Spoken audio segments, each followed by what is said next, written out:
The wind, a jagged blade of ice, tore across the frozen tundra of 19th-century Alaska. Snow, fine as dust, swirled in blinding gusts, obscuring the jagged peaks of the Kenai Mountains. In the isolated cabin near Resurrection Bay, Ilara, a woman hardened by the unforgiving land, stirred the embers of her fire. She was in her late 30s, her face a map of lines etched by sun and sorrow, her eyes the clear, steely grey of a winter sky. 2 years ago, a sickness had taken her husband, Finn. Now she was alone, her only companion the haunting silence of the wilderness. She was a woman of the land, raised to hunt and trap, to read the signs of the forest and the moods of the sea. But grief was a different kind of cold, a chill that seeped into her bones and refused to let go. Today the silence was broken. A faint, desperate sound carried on the wind, a call for help. Ilara, her senses honed by a lifetime of living on the edge, grabbed her heavy fur coat and a rifle. She knew the dangers of the wilds, bears, wolves, and the even more unpredictable nature of men, but a plea for help was a moral compass she could not ignore. She followed the sound through the dense, snow-laden spruce forest, her snowshoes crunching softly on the packed powder. The call grew louder, more distinct. It was a child, a young boy's voice, raw with fear. She emerged into a small clearing, her breath a plume of white in the biting air. What she saw made her blood run cold. 3 men, rough and heavily armed, had a young Inuit boy pinned against a tree. His hands were bound, and his face was streaked with tears and dirt. One of the men, a hulking figure with a tangled beard, held a thick rope, his grip a testament to his cruel intent. The boy, no older than 10, struggled in vain. Ilara's heart pounded against her ribs. She raised her rifle, the weight of it familiar and reassuring in her hands. "Let him go," she commanded, her voice cutting through the wind with an authority born of desperation. The men spun around, their eyes narrowing. "And who might you be?" the bearded man scoffed. "A little lady lost in the woods." "I'm the one who will put a bullet through your knee if you don't release that boy," Ilara said, her gaze fixed on him. "I'm not a lady, I'm a widow, and I have nothing left to lose." The men hesitated. They saw the grim determination in her eyes, the steady hand holding the rifle. They were not accustomed to being challenged, especially not by a woman. With a frustrated growl, the bearded man shoved the boy away. "You're lucky, boy," he sneered. "We'll be back for you and for her." They vanished into the trees, their heavy footfalls muffled by the snow. Ilara lowered her rifle, her shoulders slumping with relief. The boy, his small body trembling, looked at her with wide, grateful eyes. He spoke in a language she didn't understand, but his gratitude was a universal language. "Are you okay?" she asked gently, kneeling beside him. He nodded, but his small frame still shook. She helped him to his feet, her touch careful and kind. She saw the welts on his wrists from the rope and the fear still lingering in his eyes. "Come," she said, motioning towards her cabin. "You'll freeze out here." Back at her cabin, she gave him a bowl of steaming stew and a blanket. He ate voraciously, his hunger a stark reminder of his ordeal. He introduced himself as Koyuk, and through a mix of broken English and hand gestures, he told her his story. His village was a few days' journey away. The men, fur trappers from the south, had been harassing his people, stealing their supplies and threatening them. They had taken him to use as a hostage. Ilara listened, her heart aching with a familiar rage. This wasn't just about a boy. It was about the encroaching, brutal world of men who saw the land and its people as something to be exploited. It was a feeling she knew well. That night, as the fire crackled and the wind howled outside, Ilara and Koyuk sat in comfortable silence. She mended his torn parka, her hands moving with practiced efficiency. He watched her, a newfound trust in his eyes. For the first time since Finn's death, Ilara didn't feel so alone. "I need to get you home," she said to him, her voice a promise. "And those men, they will not harm you or your people again." The unspoken weight of that promise hung in the air. Ilara knew the kind of men they were. They wouldn't forget her or the boy. They would come back, and they would bring more of their kind. She was a widow, a lone woman, but she was a protector now. She had made an enemy of some very dangerous men, and the coming days would test her resolve more than ever before. "I will help you," Koyak said in his halting English, his small voice filled with a surprising strength. Ilara looked at him, and for a moment the cold of her grief was replaced by a spark of hope, a warmth she hadn't felt in a long time. She had a purpose again. She had a reason to fight. She had a promise to keep. The journey to Koyuk's village was a grueling one. The days were short, the sun a pale ghost in the sky, and the nights were long and bitterly cold. Ilara, an expert navigator, followed the faint trails and the signs of the land. Koyuk, despite his young age, was a resilient companion, his knowledge of the local terrain proving invaluable. He showed her hidden shortcuts, pointed out the best places to find shelter, and taught her a few words of his language.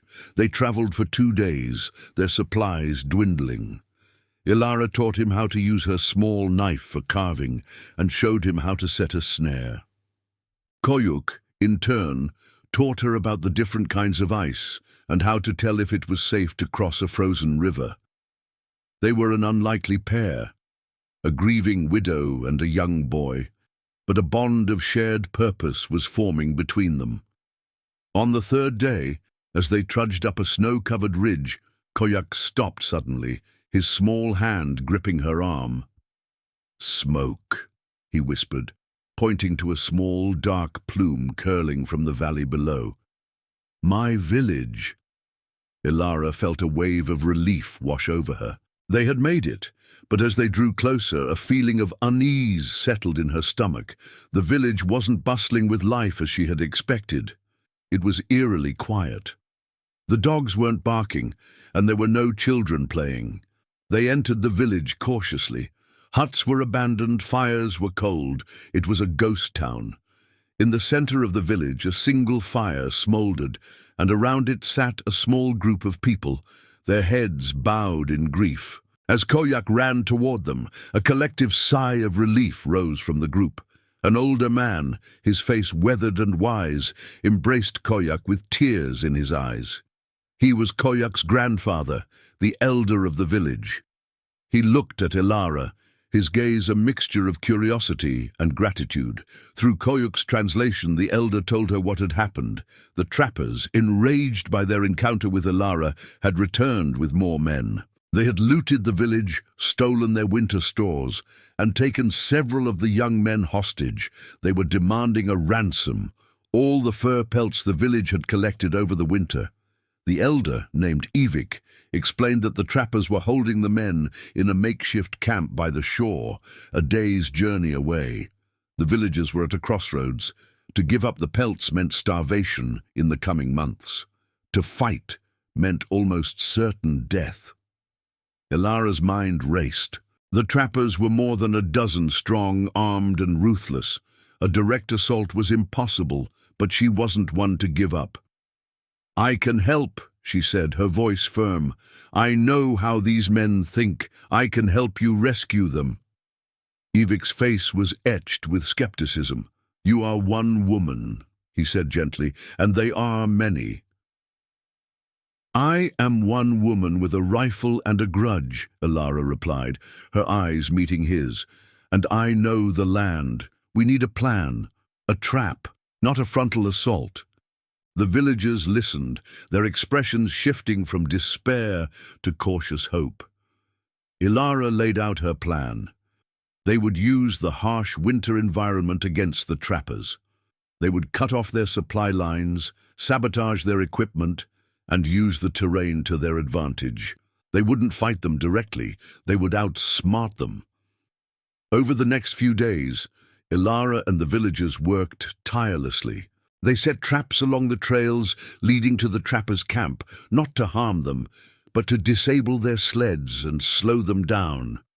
They hid caches of supplies and equipment, making it impossible for the trappers to resupply.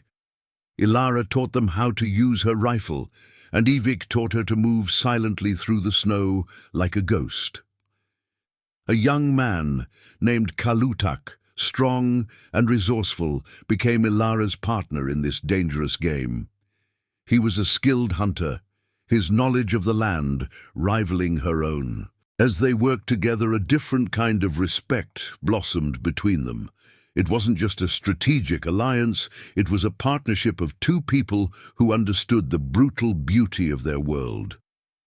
One evening, as they shared a meal of dried fish and bannock, Kalutak spoke, his voice low. "You are not like them," he said, gesturing vaguely toward the south. "You respect the land, and you have a good heart." Ilara's heart warmed. "I lost my husband to this land," she said, "but I never lost my love for it. This isn't just about saving your people, it's about protecting a way of life that is disappearing." Kalutak nodded, his eyes filled with understanding. "Then we fight together," he said. The time for talk was over. They had a plan, a small but determined force, and a common enemy. The stage was set for a confrontation. Subscribe to our channel to make sure you don't miss the next part of this epic saga. Your support means the world to us and allows us to create more stories like this. We're glad to have you with us. The blizzard arrived with a vengeance, its howling winds and blinding snow swallowing all sound. This was the moment Ilara and the Inuit warriors had planned for. Moving like ghosts through the storm, they approached the trappers' camp, which was in chaos. Their tents were torn, supplies were buried, and their spirits were broken. Ilara and Kalutak led their team, while a diversion group lit quick fires in the distance. The trappers, confused and disoriented, stumbled out into the blizzard, leaving their camp vulnerable. Seizing the opportunity, Ilara and her team slipped in, freeing the shivering, grateful hostages, including Evik's son. As Ilara helped release the last captive, the bearded trapper from the clearing emerged, his face contorted in rage. "You've made a mistake, widow," he roared, charging at her with a heavy axe. Ilara didn't flinch. She had faced down worse. She sidestepped his wild swing, and as he overextended, struck him with the butt of her rifle. He cried out, dropping his axe. Ilara leveled her rifle at his chest. "I told you," she said, her voice steady. "You harm them, and you'll regret it." The man looked into her eyes and saw not a woman, but an unbreakable will forged by the Alaskan wilderness. He and the remaining trappers surrendered, defeated by the storm and the people who knew how to fight with the land, not against it. In the aftermath, the trappers were bound, and the stolen supplies were returned. The villagers celebrated, filled with joy and gratitude. Kalutak approached Ilara. "You saved us," he said simply. "You are one of us now." Ilara looked at the grateful faces around her, the children playing, the men and women who had stood by her. She realized she had found a new purpose, a new home and a family. The weight of her grief was still there, but now it was a weight she could share. If you've loved this story, remember to subscribe to our channel for more. We have many more stories to tell, and you won't want to miss a single one. Thank you for your support and for being a part of our community.